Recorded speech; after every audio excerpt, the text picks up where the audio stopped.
없나 보죠? 아, 그래요? 요새 우리 전 목사님께서 목감기를 이제 심하게 앓고 계시는데 계속 이제 나아지고 계시는데요. 여러분이 열심히 기도하셔서 이제 금주 안으로 다 완전히 회복되게 다 해야 될 것 같습니다.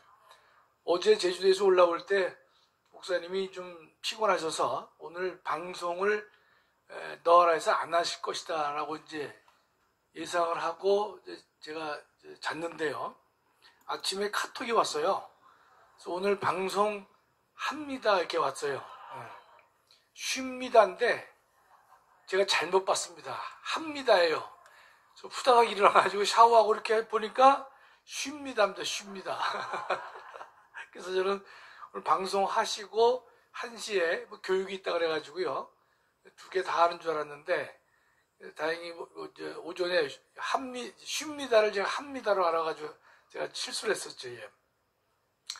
예, 지금 오늘 제가 말씀드리려고 하는 것은요. 유튜브 방송이기 때문에 아마 이것만 별도로 편집을 해서 모두 우리 자유마을 또 자유통일당 대원들이 공유를 해야 될 것 같아요.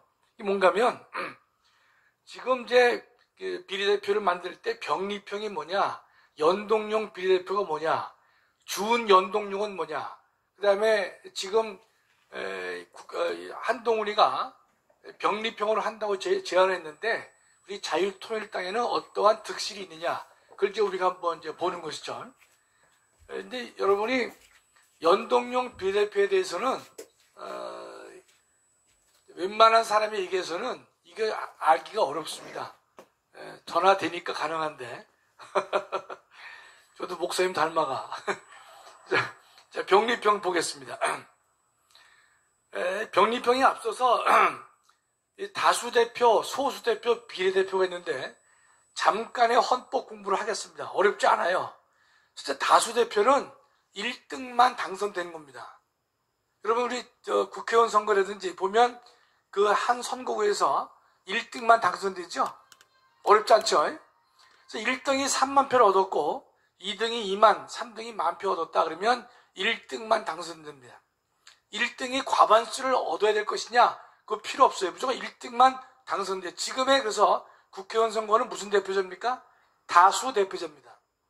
그럼 다수대표제 반대말이 있을 텐데 소수대표라 그래요. 여러분 뭐 아실 필요는 없지만 이런 겁니다. 어렵지 않은 게 한 선거구에서 3명 내지 5명을 뽑는 거예요. 이해가 되시죠? 한 번에 뭐 3등까지 뽑자, 5등까지 뽑자면 이 선거구를 넓히게 되면 중선거구나 대선구로 선거구를 넓혀놓고 우리가 1등만 뽑지 말고 1, 2, 3등까지 당선자를 만들자. 이렇게 한다면 이게 소수 대표가 되는 겁니다. 여러분 뭐 이건 우리 기억하실 필요 없단 말이죠. 그런데 비례대표는 뭐냐? 정당의 지지율로 당선자를 정하는 것이에요.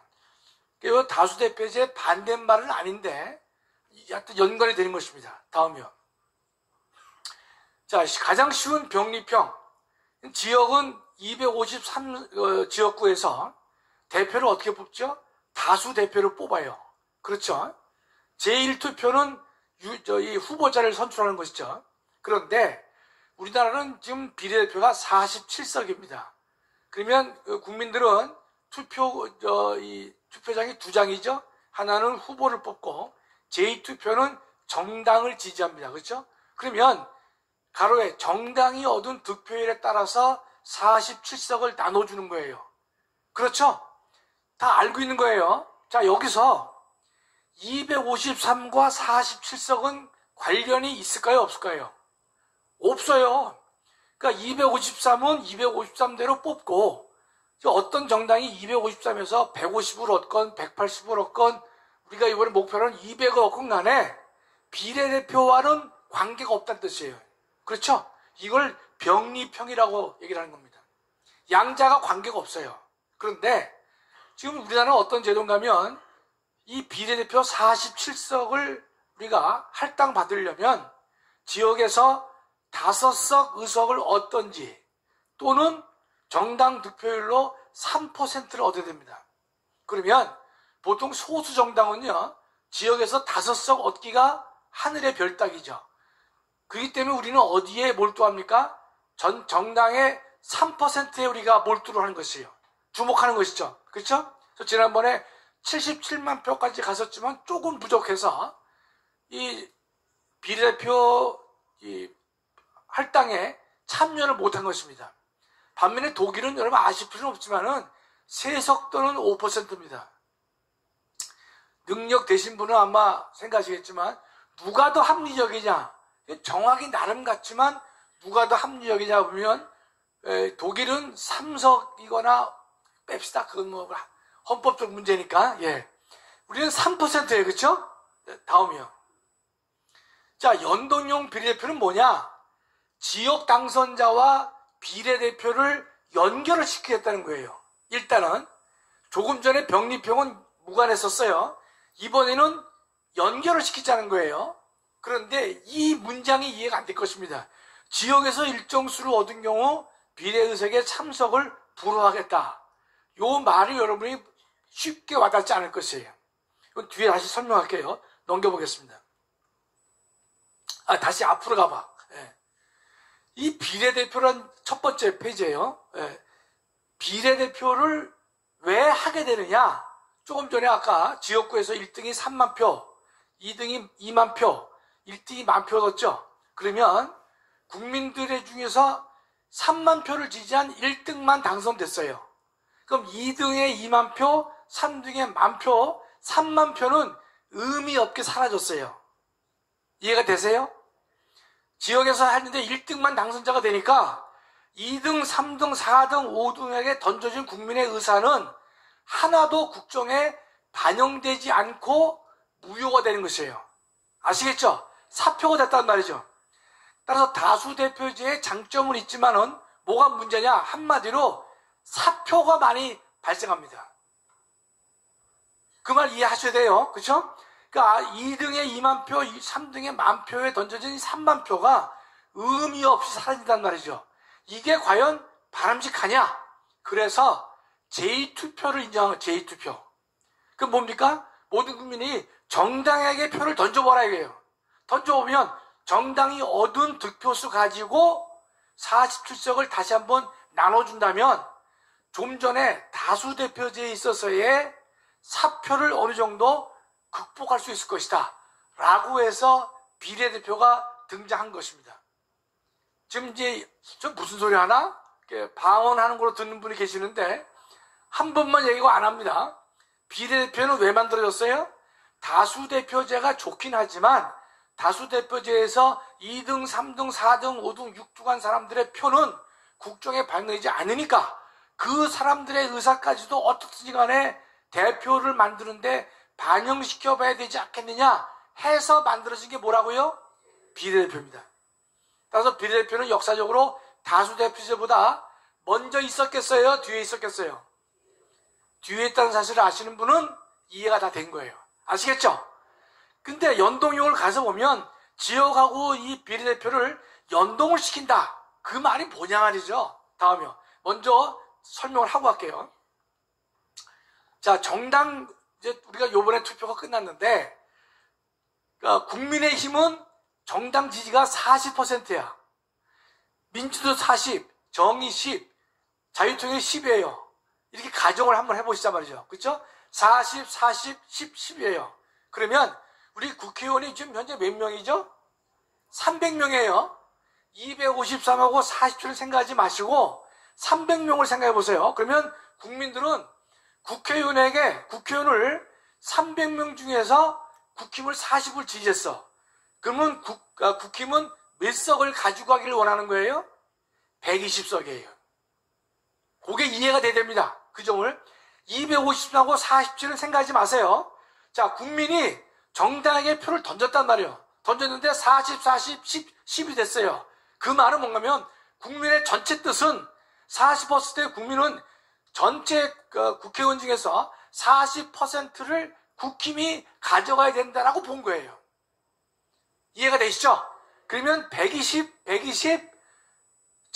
정의 30, 자유통일 30이 되는 거예요. 아시겠죠? 그러면 국민의 뜻은 국힘하고 민주당은 몇 석 이상을 가져가지 마라. 120석을 가져가지 말라는 거예요. 그런데 우리나라는 양당 제도가 많이 고착화 돼 있어요. 그렇죠? 그래서 지역구에서 국힘하고 민주가 만일 125씩 얻었다. 가정을 해보시자고요. 통상 이들이 얻지요. 지금 보면 민주당이 167에 국민의힘이 112면 280석을 지금 민주와 국힘이 가져갔단 말이죠. 그렇죠? 숫자상 그러면 125대 120을 이미 얻었다 그러면 이 사람은요, 국힘과 민주당은 국민이 표를 던져서 니네는 몇 석만 가져가라 그랬어요? 120석만 가져가라 그랬는데 지역에서 이미 몇 석을 가져갔습니까? 125를 가져가게 된 결과가 된 거예요. 그렇기 때문에 이런 경우에는 니네는 비례대표에 참여를 할 수가 있다 없다? 없다는 거예요. 그러니까 병리평에서는 지역에서 몇 석을 얻든지 따지지 않고 무조건 정당의 지지율로 47석을 나누어 가졌어요. 그러나 이래가지고 이게 옳지 않다. 양자를 연동시켜야 될 것이다. 근데 어떻게 연동시키느냐? 지역에서 당선자를 낸 숫자가 원래 정당 지지율에 의해서 가져갈 숫자보다 많을 경우에는 니네는 비례대표에 참석을 해서는 안 된다. 이게 뭡니까? 연동용 비례대표가 되는 것이. 자, 그러면 지난번 선거는 어떻게 됐었죠? 보면 국힘하고 민주당은요, 이 47석을 분배받는데 참여할 수 있어요, 없었어요? 없었던 거예요. 그러니까 국힘에서는 니네 이 법을 만들면 우리는 위성정당을 만들 것이다. 이거 경고를 했어요. 근데 민주당하고 정의당이 밀어붙였어요. 근데 민주당이 나중에 보니까 끝내 위성정당을 민주당도 만듭니다. 왜 만드냐? 위성정당은 이런 정당이에요. 국힘이나 민주와 내적으로는 같은 건데 이 사람들은 지역구 선거에서 후보를 냈어요, 안 냈어요? 위성정당은 안 냈죠. 그걸 또 아셔야 돼. 왜냐면 이 사람들은 지역정당의 후보를 낼 필요가 없어요. 오로지 뭐만 가지고 합니까? 비례대표만 할당받기 위한 것이에요. 아시겠죠? 그렇기 때문에 이 국힘하고 민주가 47석을 그대로 포기할 수가 없단 말이죠. 그래서 두 놈 다 만들었어요. 그럴 때 가장 열받은 정당이 어디입니까? 정의당이에요, 정의당. 정의당이 뭐 조국 사태와 관련돼서도 다 민주당 편을 들어주면서 이 법을 통과시키려고 했는데 통과가 됐어요. 그러면 정의당은요, 국힘하고 민주가 니네 125석을 가져가게 되면 비례대표를 참석하지 못할 테니까 군소정당에게는 이게 유리해요, 불리해요? 불리해요?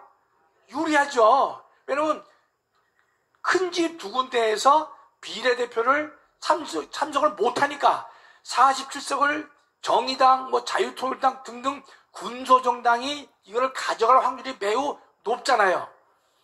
그래서 이 정의당이 그 어려움에도 불구하고 이 법을 찬성해 줬는데 막판에 민주당이 어떻습니까? 배신을 한 거예요. 그래서 민주당도 위성정당을 만든 것입니다. 아시겠죠? 그러면 여기서 연동용 비례대표를 하게 되면요, 위성정당은 어떻습니까? 불가피해요. 그럼 지금 이 민주당은 딜레마에 빠져 있어요. 왜냐면 위성정당 안 하겠다 그랬거든요. 그러면 연동용으로 가게 되면 위성정당을 만들까요, 안 만들까요? 그건 우리가 답은 없지만 그들의 생리상 저는 만든다고 봐요. 국회의원 이거 30석 정도가 날아가는데 어마어마한 숫자거든요. 그렇죠? 어떤 수를 불문하도 이거 만든다고 저는 보는 것입니다. 양심에 화인 맞은 경우니까. 그러면 지금 이제 민주당에서는 이것 때문에 이제 딜레마가 되는 거예요. 이게 연동형 비례대표를 한다고 그랬는데 하게 되면 위성정당을 만들지 않고서는 안 될 것이다. 만든다면 욕을 먹을 거고 안 만든다면 의석이 날아갈 거란 말이죠. 그렇기 때문에 이 국민의힘도 연동형이 좋아요, 병리평이 좋아요? 그 답이 안 나옵니까? 답이 안 나오면 정리가 안 된 건데 괜찮아요. 우리 집사람도 2회 강의 아니까 알았지 처음엔 모르더라고요. 예. 자, 국힘은요, 연동형이 좋아요, 병립형이 좋아요? 병립형이 좋죠. 왜냐면 연동형으로 하게 되면 뭘 만들어야 돼? 위성정당이라고 하는 낯뜨거운 정당을 또 만들어야 된단 말이죠. 그렇죠? 그렇기 때문에 아주 깔끔하게 병립형으로 가자라고 할 거란 말이죠. 누가 먼저 말을 했을까요? 이 얘기를 국힘이 먼저 얘기했죠. 한동훈한테. 그 점에 있어서는 민주와 국힘이 짬짬이가 되는 거예요. 그러니까 국힘이 먼저 우리는 병립형으로 간다라고 얘기를 하면 이재명이는 못 이기는 척하고 받아준다는 형태가 될 확률이 매우 높습니다. 아시겠죠? 다음이요. 머리를 완전히 아프게 하는 게 뭐냐? 준연동형이에요. 얘긴 들어보셨지만은 그 본질을 잘 이해할 수 없단 말이죠. 준연동형은 뭔가면 지난번에만 했는데 47석 중에서 이게 어려워요. 47석 중에서 30석은 조금 전에 설명드린 연동형으로 하자는 거예요. 그러나 17석은 종전의 정당 지지율을 적용하자 그랬어요. 얼마나 복잡합니까? 그렇죠? 그럼 왜 40에서 47에서 30은 해고 17은 왜 이렇게 했느냐? 아무도 몰라요. 숫자는. 그러나 지난번에 할 때 30석만 연동으로 하고 그 다음에 17석은 종전대로 하자, 병립형으로 하자라고 한 거예요. 이건 제가 볼 때 헌법 교수로 딱 짐작을 해보면 이게 지금 국민들이요, 위성정당을 만들었지만 위성정당을 찍는 사람도 있겠지만 깜빡하고 그냥 국힘이나 민주를 찍는 사람도 있겠죠. 처음 실시했으니까. 그렇죠? 그 이삭을 줍기 위해서 제가 볼 때는 17석은 예전대로 하고 나머지는 이제 연동형으로 하자. 요렇게 이 인간들이 이 작전을 짠 게 아닌가 싶어요. 자, 이걸 여러분 이해하기도 어려운데 말로 설명하기는 어떻겠습니까? 어렵죠. 그렇기 때문에 예전에 심상정이가 국민들은 이 수치를 이런 방법을 알 필요 없고 표만 던지면 된다라고 얘기를 했고, 이번에도 그 국회의원들이 이 말을 할 때 이 말을 하려면요 시간이 어떻습니까? 많이 소요가 돼요. 한마디로 되질 않아. 그래서 지난번에 그 공직선거법에 보면요, 준연동형 비례대표는 지난번 21대에만 한다라고 했습니다. 그러니까 지금은 준연동형을 또 하려고 하면요 법에 이걸 또 명시해야 돼요. 22대도 한다. 제가 볼 때는 할 리가 없어요. 또 제가 그 당시 칼럼을 썼을 때 이 선거제도를 보면서 난수표 비례대표다, 내가 이제 통렬하게 비판을 한 바가 있거든요.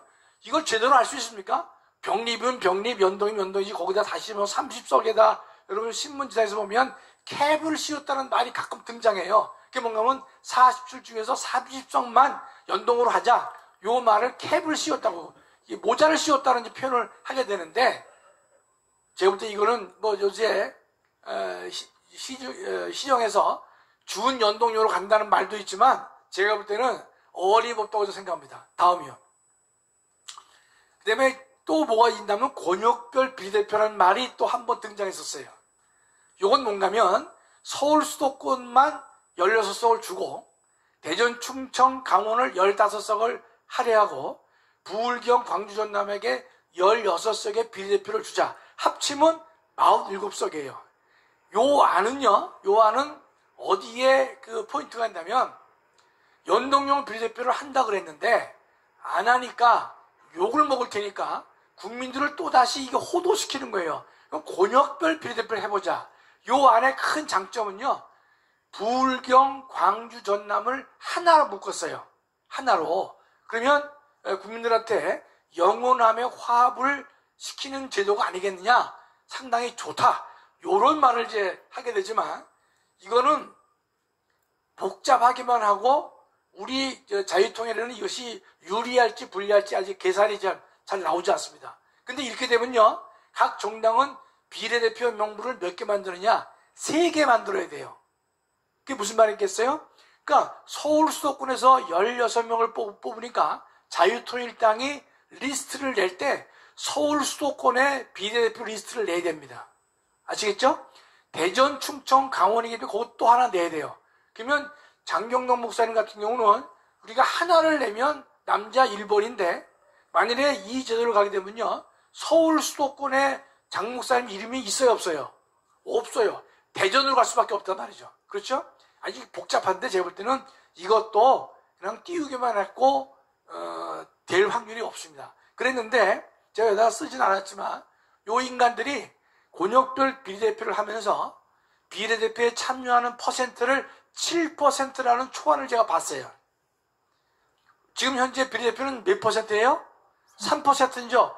7%로 올렸어요. 이거 누구한테만 유리합니까? 국힘하고 민주가 다 해먹겠다는 뜻이죠. 3%도 어려워 죽겠는데 7%가 됩니까?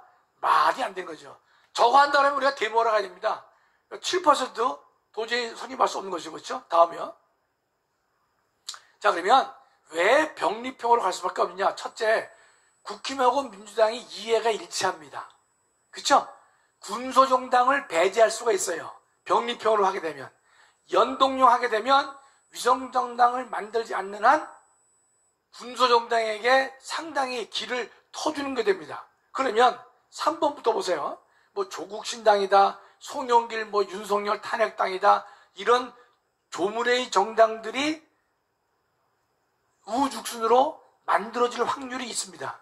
연동형으로 하면서 위성정당을 만들지 않으면 저런 정당이 늘어나면서 적어도 한두 석씩을 나눠 가질 수가 있어요. 위성정당을 만들지 않는다면 자유통일당도 이 제도가 더 좋아요. 그러나 제가 볼 때는 위성정당을 거의 만든다고 전 보고 있거든요. 그 다음에 2번 보면요.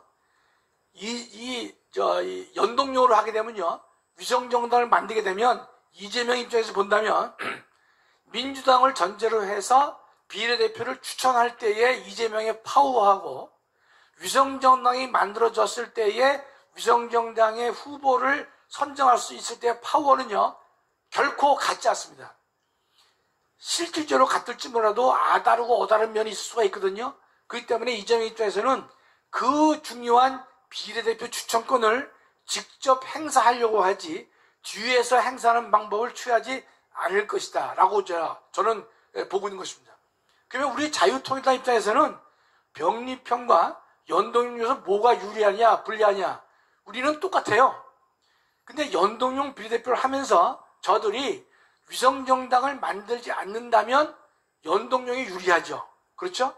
그러나 제가 볼 때는 위성정당을 저는 반드시 만든다고 보기 때문에 자유통일당에는 어떤 형태로 가든지 간에 똑같다. 그러니까 우리가 실제 예를 해보면요. 지난번 대선에서는 한 3,400만이 선거를 했지 않습니까? 했는데 보통 이 총선은요, 그보다 숫자가 적습니다. 2,500만 정도가 유효투표로 좀 보고 있는데 2,500만에서 우리가 3%면 75만 정도가 되면 우리가 비례대표를 할당받을 수가 있어요. 3,000만이 되면은 3%니까 90만이 된다. 90만이 되어야 우리가 비례대표에 가입을 분배를 받을 수가 있는데, 그 다음부터 보통 이런 말들을 많이 하시더라고요. 30만 표 당 비례대표가 한 명씩 될 것이다, 이런 말씀을 하시는 분이 계시는데, 그런 대략의 말씀인 것이고, 정확히 얘기하면 3천만이만이 투표했다. 그러면 우리 자유통일당은요 3%니까 90만 표를 얻어야 비례대표에 참여가 가능합니다. 맞죠? 그렇죠? 그 다음에 만약에 우리가 300만 표를 얻었다. 그러면 3천만에 300만이니까 얼마입니까? 10분의 1이죠? 그럼 5석 정도가 되는 겁니다. 그러니까 우리가 300만 표 얻었을 때, 500만 표 얻었을 때 1000만 표가 거의 드러나게 돼 있어요. 그러니까 우리가 자유통일당의 당원을 우리가 500만 이상으로 확보한다면 500만 표를 가져오는 게 맞지 않습니까? 그렇죠? 그 때문에 일정 수의 당선자를 우리가 만들어낼 수가 있다라고 보는 것이죠. 이해가 되시죠? 여러분이 연동형과 이 병립형을 우리 이제 다 이해되셨겠지만 또 가서 보시면 또 헷갈릴 수가 있는데, 하여튼 결론적으로는 우리에게는 동일하단 말이죠. 마지막으로요, 하나 더. 없어? 하나도 없나? 여성 우대 비례대표가 있는데, 우리나라 법에는요, 여성을 1번 135로 배치라도 되어 있어요. 여성을. 근데 제가 볼 때는 뭐 민주당이나 국민의힘에서는 여성을 135로 배치하는 것에 대해서 큰 거부감이 없어요. 왜냐면 자기네들은 이 숫자가 많으니까. 그러나 소수 정당인 경우에는요, 여성을 135로 하게 되면요, 상당한 데미지가 있게 되는 것이에요. 그러니까 장점은 여성의 정치 참여를 확대시켜 주겠다라는 것이 이제 장점인데, 제가 볼 땐 이건 위헌으로 보는 것이 유럽 어느 나라를 가더라도, 미국을 가더라도요, 비례대표의 여성을 135로 강제 배치하는 경우는 한 번도 없습니다. 첫째 뭐에 문제되느냐? 헌법적으로 능력주의에 위반됩니다. 우리가 피선거권에 있어서, 공무담임권에 있어서 우리 헌법은 능력에 따라서 일을 맡기는 것이지 여성이기 때문에 우위에 둬야 된다, 이렇게 우리는 헌법은 전제하지 않습니다. 두 번째는 정당에 대해서 부당하게 강제를 하고 있는 것이, 어떤 정당이 자기네들이 원한다면 여성을 1, 2, 3, 4, 5로 배치할 수도 있는 것이고, 그렇죠? 1, 3, 5로 할 수도 있는 것이고 등등은 정당의 자유로운 의사에 따라야 되는 것인데, 부당하게 정당의 이 권한을 강제하고 있다. 세 번째는 남녀 평등에 위반한단 말이죠. 합리적 근거 없이 여성을 우위에 두고 있기 때문에 헌법 위반될 것이다, 이렇게 저는 개인적으로 생각하고 있고, 제가 최근에 유럽에 한 20여 개국을 제가 검토해 보니까 여성을 135에 배치하는 나라는 단 한 나라도 없었습니다. 이건 반드시 폐지가 돼야 되는데, 아마 이번 총선에서 폐지가 될지 안 될지는 제가 모르겠지만, 어떤 헌법적 시각에서 봤을 때는 문제가 있다라고 제가 보고 있는 것입니다. 마지막이요. 독일의 예를 설명드리면 여러분이 이 비례대표의 의미를 잘 이해할 수가 있어요. 우리나라는요, 비례대표가 있긴 하지만은 그 비례대표가 헌법적으로 의의를 살리지 못하고 있습니다. 엉망이에요, 엉망. 원래 비례대표는 전문성을 살리기 위해서 각계 전문가들을 비례대표로 선출을 해서 국정을 함께 논의하도록 하자라는 취지가 1번이지만, 가장 중요한 것은 그게 1번이 아닙니다. 원래는 독일의 예를 한번 보세요. 독일은요, 지역에서 국회의원을 299명 뽑습니다. 정확하게. 제가 숫자상 300이라 그랬어요. 비례로 300명을 뽑습니다. 그럼 독일은 국회의원이 몇 명입니까? 600명입니다. 600명. 그러면 제2투표는 독일도 정당의 표를 던져요. 던졌는데 가정을 해보는 겁니다. 1당이 40% 얻었어요. 2당이 30, 3당이 20%를 얻었다고 가정을 한번 해보시자 이 뜻이에요. 그렇죠? 그러면 1당이 40% 얻었으니까 몇 명까지 가져갈 수 있느냐? 국회의원이 몇 명이에요? 600명이죠. 600명이니까 40을 곱하면요, A정당은 240명까지만 국회의원을 당선시킬 수 있습니다. 아주 정확하죠. 국민의 전체 의사를 100% 그대로 반영한 것이에요. 그럼 이 당은 30%니까 600에 30이니까 180명이에요. 이 이상을 가져갈 수가 없습니다. 그러면 자, 지역에서 241당은 240명을 가져갈 수가 있죠. 근데 이 가정을 해서 1당이 지역에서 150명을 당선시켰다 라고 하면 비례대표는 몇 석을 가져갈 수 있을까요? 가져갈 인원은 240. 실제로 지역에서 몇 석 얻었어요? 150 얻었죠? 그러니까 우리는 그 사람은요, 90명까지 비례대표로 임명할 수가 있는 것입니다. 아주 정확한 나라가 독일입니다. 이 제도를 우리가 도입할 수 없어요. 왜냐하면 우리나라는 지역은 253이고 비례가 47명인데 지역 253개에서 3석 줄일 수 없습니다. 그런 3석 줄이면요, 아마 대한민국 이 풍지박살 날 정도로 싸움이 생기기 때문에 그 손을 못 댄단 말이죠. 그러니까 우리는 저와 같은 완벽한 비례대표는 100% 불가능합니다. 그러려면 지역구를 200으로 하고 비례대표를 200으로 해야 돼요. 그러면 독일식이 되는데, 아니 253에서 3석 줄이기도 어려운데 53석을 줄인다? 그건 아마 폭동이 나지 않을까 싶은데요. 여하튼 여러분, 독일식의 이 완벽한 장치가 일부라도 우리나라에 영향을 주게 뭡니까? 바로 연동형 비례대표가 되는 겁니다.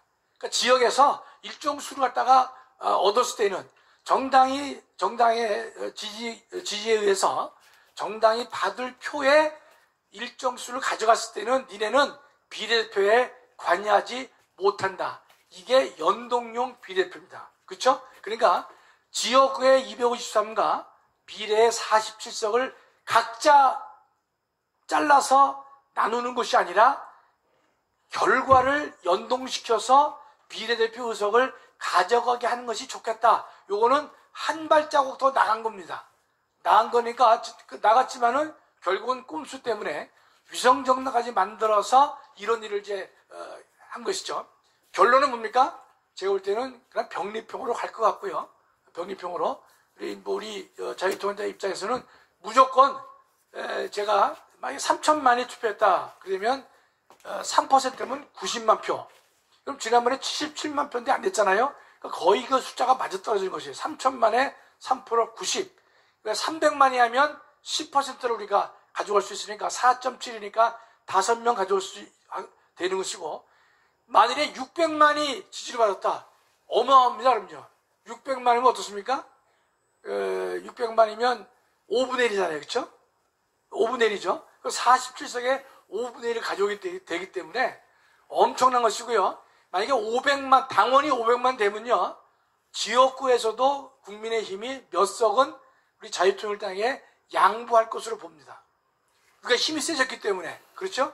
그러니까 목사님께서 늘 말씀하시는 1000만 자유마을 이 서명, 그것이 500만, 600만, 700만, 500만만 넘게 되더라도요, 그때는 국민의힘이 우리와 협조를 안 할 수가 없는 상황이라면 우리가 원하는 지역구도 5석, 7석 우리가 가져올 수 있는 확률이 있게 됩니다. 그렇기 때문에 이번 선거에서 가장 중요한 것은 우리 모두가 자유통일당에 적극 가입해서 확대해야 될 것이다.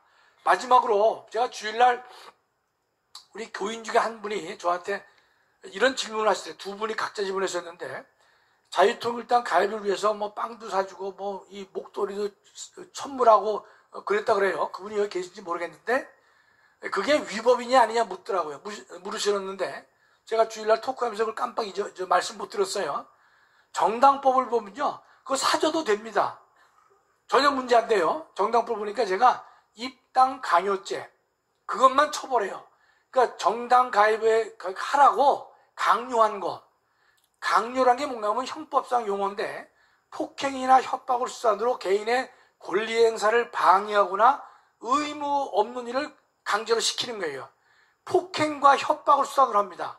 따라서 여러분 입당시키러 갈 때 김밥도 사주시고 격려도 하고 뭐 목도리도 사주고 뭐 뿌러치도 사주고 뭐 이건요 전혀 죄가 되지 않기 때문에 어떤 수단을 불문하고 적극 우리가 노력하셔가지고 자유통일당에 수많은 사람이 가입할 수 있도록 해주시면 반드시 승리할 줄 믿습니다. 감사합니다.